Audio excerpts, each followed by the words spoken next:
ప్రముఖ నటి జ్యోతిలక్ష్మి మృతి పట్ల పలువురు సినీ ప్రముఖులు సంతాపం వ్యక్తం చేశారు.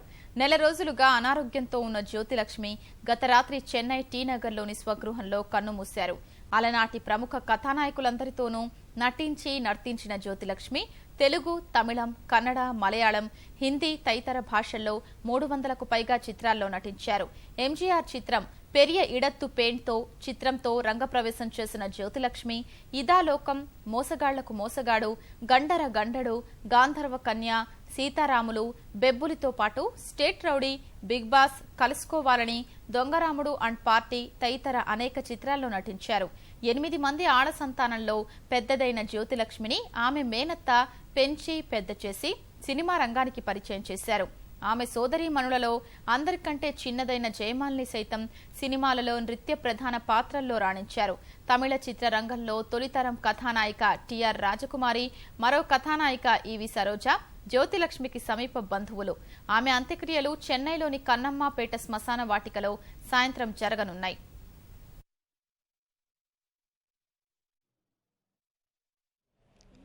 ఒళ్ళు బాగలేదు. సడన్గా నిన్న నైట్ 11:15కి చనిపోయారు. ఆ అమ్మాయి చాలా ధైర్యం కల అమ్మాయి, మంచి డాన్సరు, మంచి ఆర్టిస్టు, మంచి ఫ్యామిలీలో ఒక మంచి అమ్మగా ఉంది, తల్లిగా అన్ని పనులు ఆ అమ్మాయి చేసేదాన్ని. ఏం చెప్పాలో నాకు తెలియట్లేదు, చాలా కష్టంగా ఉంది.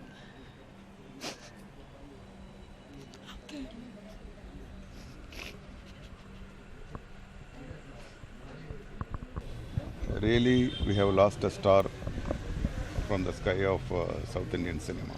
అంత అందమైన ఒక యాక్ట్రెస్. అందమైనది బాడీలో కాదు, వాళ్ళ మనసు కూడా అంత అందమైనది.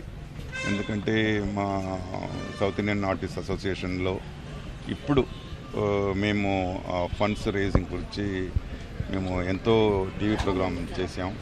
దాంట్లో she participated in a wonderful way. She collected all her colleagues and brought to us, and she made very patiently she made our program so lively. She's a strong woman.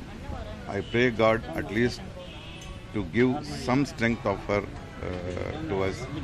And really I have lost one of my great sister.